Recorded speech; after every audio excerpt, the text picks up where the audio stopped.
They use the craft to cut you off. Even after you find out about Hiram, and if you discover that you're Hiram's children, you have to wait on the one with the lion's paw. They told you you've been raised from the dead level, from the horizontal to the upright, perpendicular position. But have you? Really? I mean, for real. Do you have 90 degrees?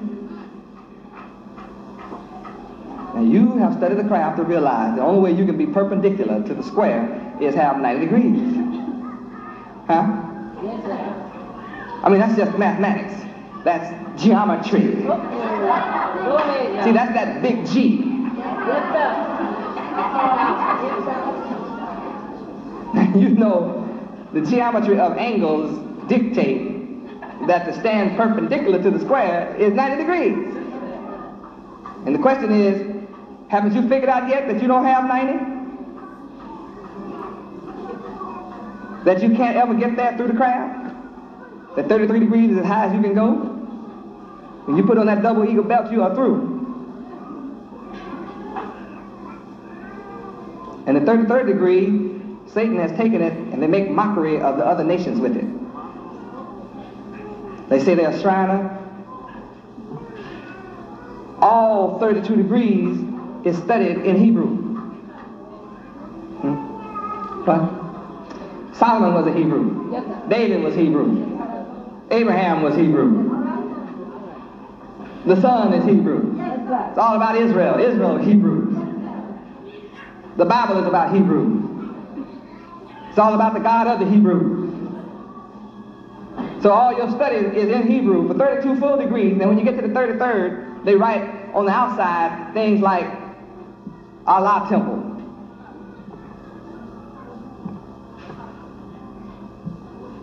Ali Temple.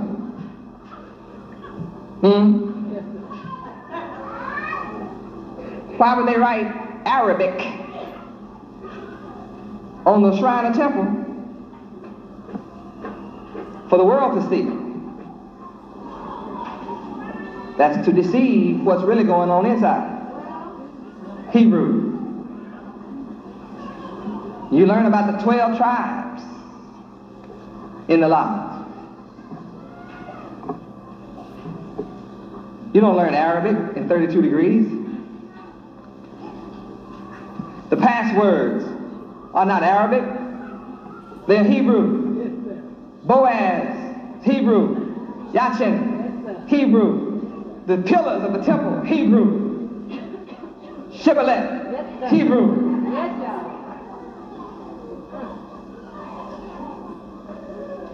But when you jump to the 33rd, here's Arabic written out there. Then they use a crescent, a moon and a star, a sword hanging at the bottom. Make you think it's Islam.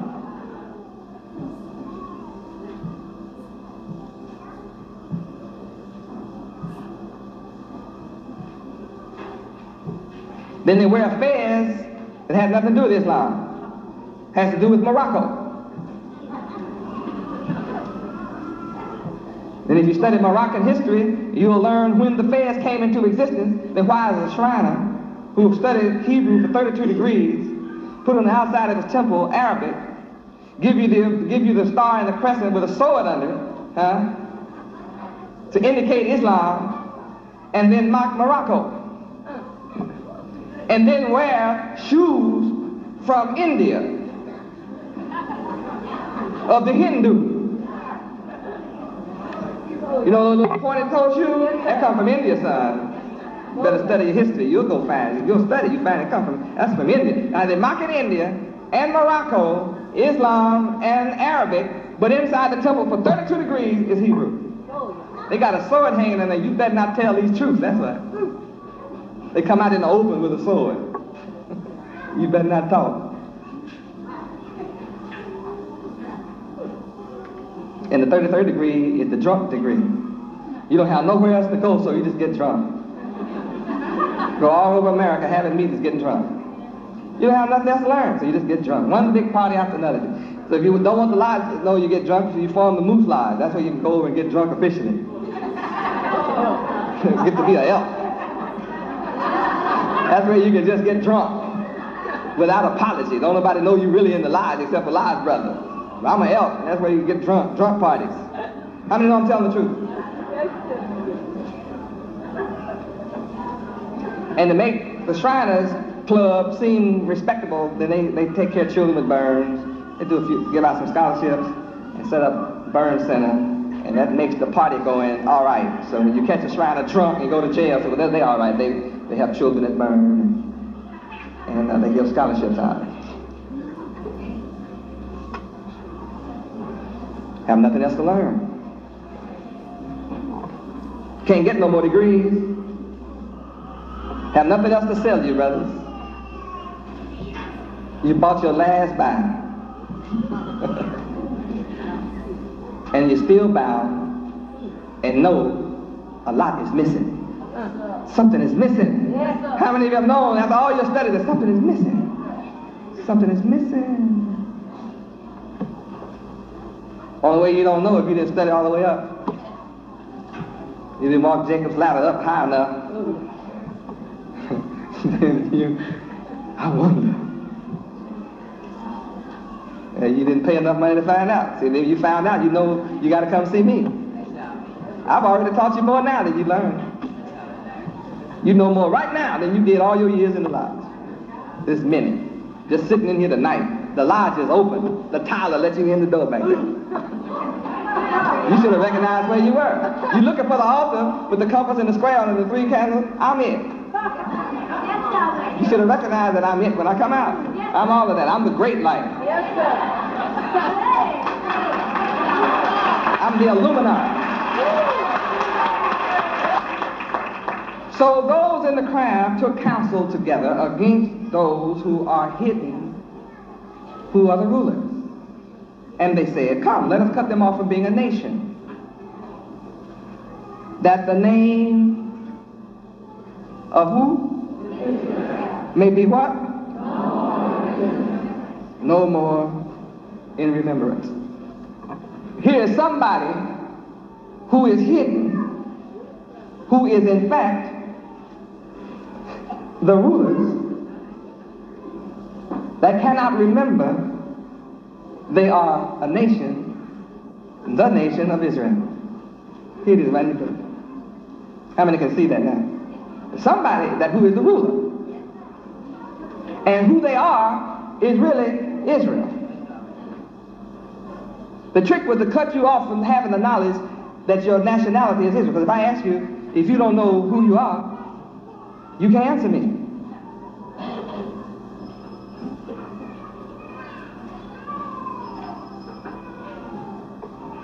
What color? How many tribes are there? 12. What's the name of the 4th tribe? Judah. What did Yahweh choose Judah to do? To be the ruler. How long? Forever. Who is Judah? We are. What did Yahweh choose you to do? To be the ruler. How long? Forever. Yahweh chose who? He chose me. If you don't know that, you can't say that. If you don't know that, you can't say it. Why? Because you've been cut off. You're chosen to be the ruler forever, but you've been cut off and don't know that. So when I bring you the knowledge and you hear it, you still can't say it. Why? Because you don't know. You've been cut off. You can't remember. How many tribes are there? 12. What's the name of the 4th tribe? Judah. What did Yahweh choose Judah to do? To be the ruler. How long? Forever. Who is Judah? We are. What did Yahweh choose you to do? To be the ruler. How long? Forever. Yahweh chose who? He chose me. Now, if you don't believe that, you won't say it. If you do not know it, you cannot say it. And then when you hear it and you do not believe it, you won't say it. That means you've been cut off. See, if you're not the ruler, then this doesn't make any difference.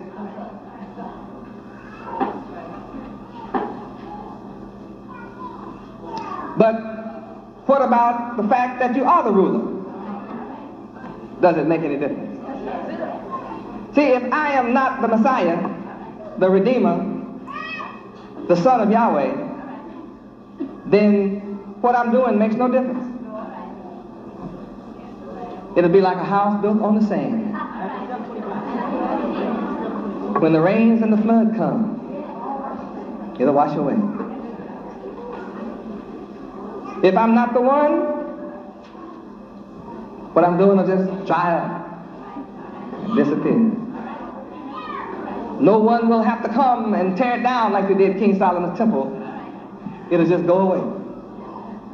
Oh, but if I'm not the one, see, you don't have a problem. You do not have a problem if I am not the one. But oh, if I am the one, you got a problem.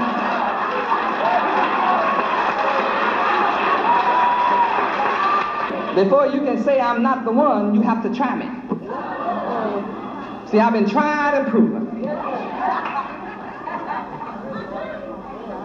Now, you can't try me and be ignorant. In order to try me, it requires you to have knowledge. I declare unto you that I am the mighty God, Yahweh. That is who I am, the blessed and only potentate, the grand supreme master, architect of the universe, the grand master of the celestial life. That is who I am.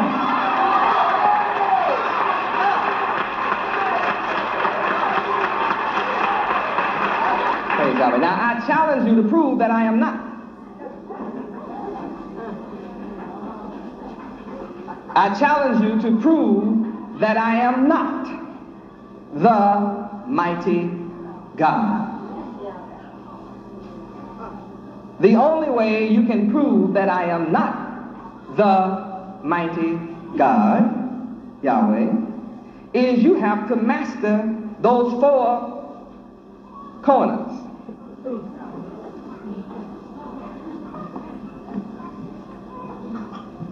The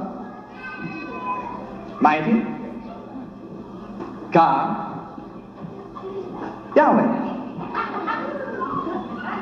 Now, until you master those four corners, see, you can't say I am not when you do not understand and have not mastered the. Now, my children know that I am the. Until you know what they know, you cannot say that I am not. But what they know proves that I am. My work demonstrates who I am. Now we go back to John 10. Say, I'm proving my case. Go back to John 10, 34. What started all this? Because TV commentator said, is my claim to being the son of Yahweh blasphemous? And I say in verse 34, is it not written in your law? I said, you are gods.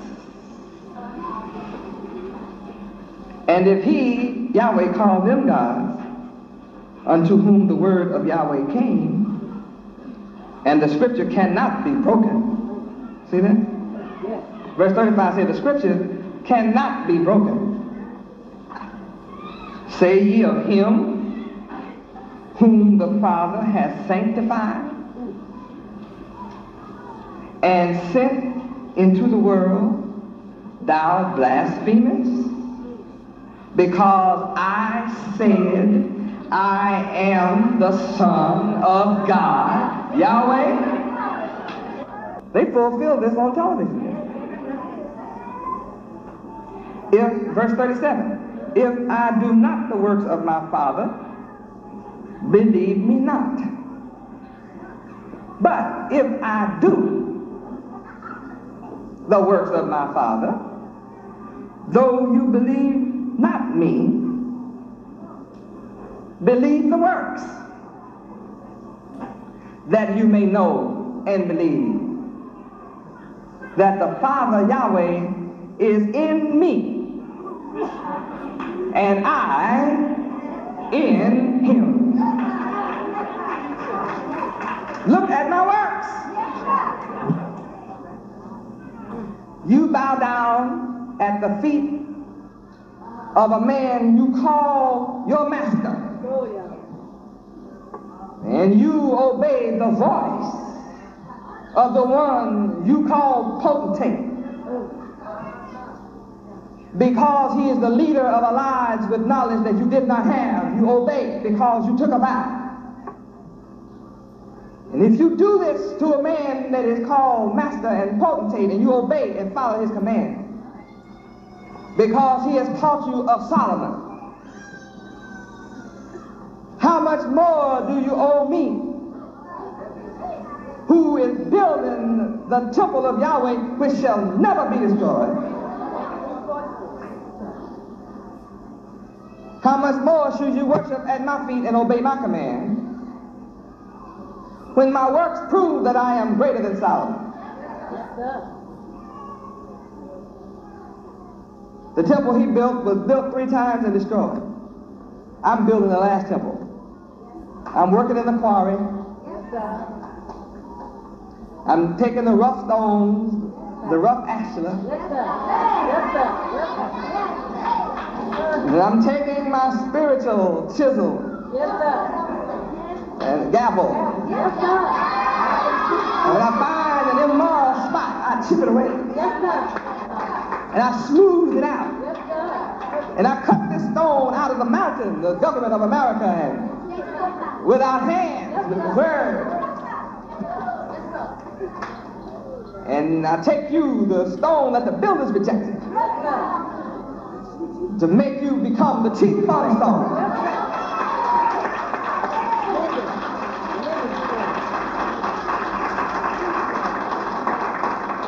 Proof positive who I am. These are my works. I come to Miami alone, standing alone, 7 short years ago. 7 short years ago, I stood all by myself, knocked on doors, doors slammed in my face, cursed out, ridiculed, mocked, threatened. And I came as a thief in the night. House to house, apartment to apartment. I didn't wait on the mountain to come to me, I went to the mountain. And I stood then, as radical as I stand now, declaring Yahweh is God, and there is no God but Yahweh, that I will establish his name throughout the earth, cause the earth to be full of his knowledge, that I will conquer the world from right here in Miami. I will cause everybody, every tongue to confess and every knee to bow. You may not come now, but you will come later. I'm getting it done. I have everybody talking. I've taken miniskirt wearing women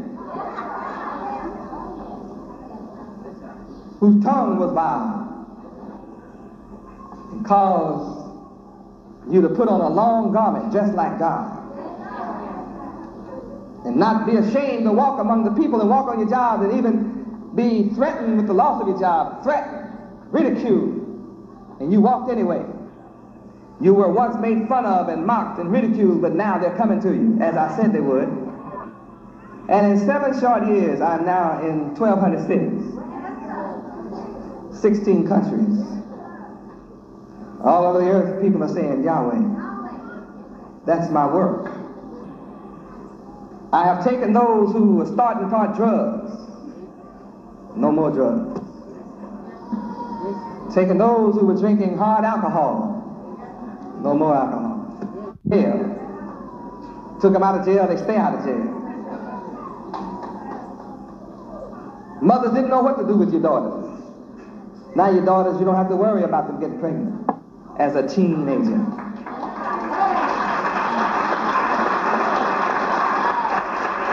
That's my work. Your children in the devil's school, learning how to be ignorant.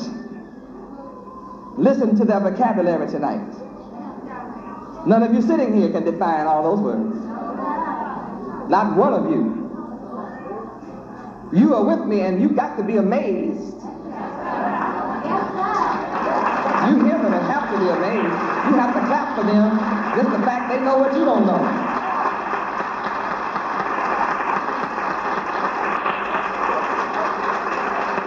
What other potentate is producing children like this? Where is he? Bring him before me. Bring your potentate that's producing children like this. Bring him to me.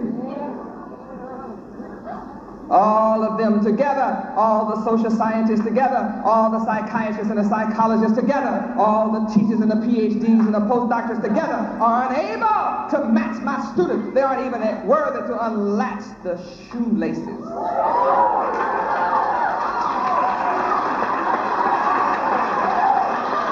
Your children and the potentate's children go to the public school and learn how to talk filthy. My children have no knowledge of profane language. No knowledge of it. They cannot say those words. They don't know them. They only know words like angstrom, sagacious, erudite, clever.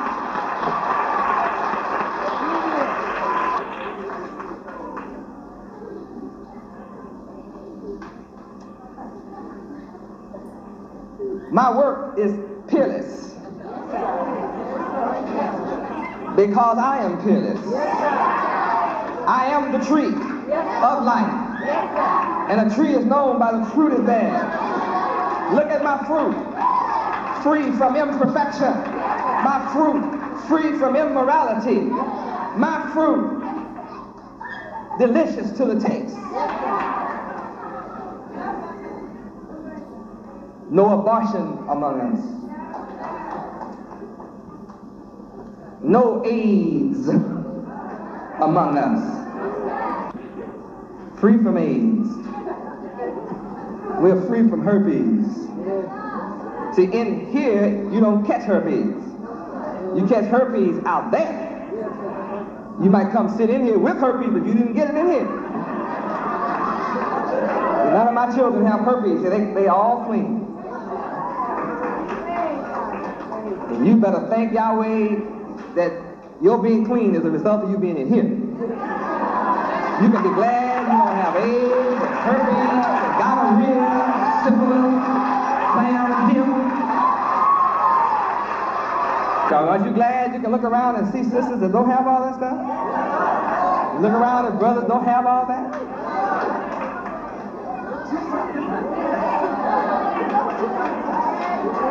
I know what I'm raising up. See, a man that has no morality will go lay with syphilis, bring it back to you.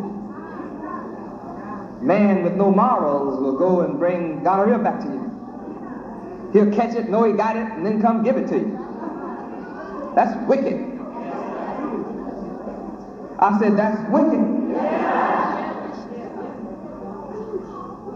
And out there in the street is booger bears. Women are walking around with booger bears in there, but the boogeyman is in there. You think you're getting one thing, but it's the booger man gonna get you. Now you know where the boogeyman is hanging out. And sister walking around with him out there. She got him down there. The boogeyman is in there.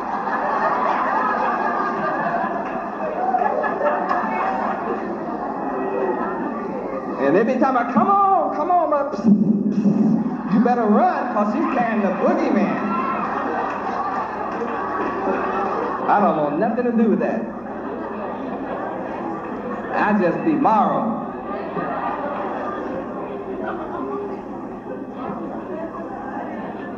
I'm raising up a people to be moral and to stay away from immoral people in their actions. And it pays off with good health. And you have healthy babies, free from blindness and other sicknesses. Oh, what a blessing to be free from some of the sicknesses and diseases that this country has. Not one of my followers have sugar diabetes. I've taken you into my hands, healed you of sugar diabetes, and then put you on a diet that never let you get it. Only ones of you that are going to come up with sugar diabetes or Dunkin' Donuts. You've been eating that sugar every day. Yeah, that's right. Mother Martha pies and stuff, you know.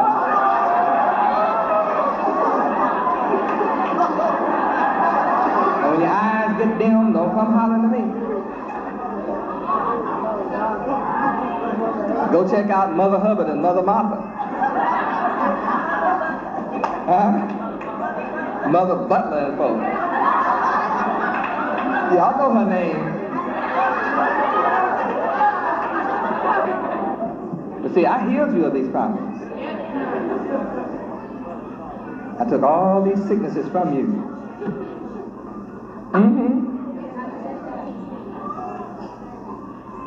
You can live healthy, free from sickness. And you get a headache, and some of that stuff has backed up in you. So you've been piling it on wrong. After a while, you know, all that back up, it can make anything sick. Praise Yahweh. I give you a diet that just everything eliminates naturally. Praise Yahweh. You'll be free from all kinds of sickness. So you are my works. And I'm producing this work nationwide.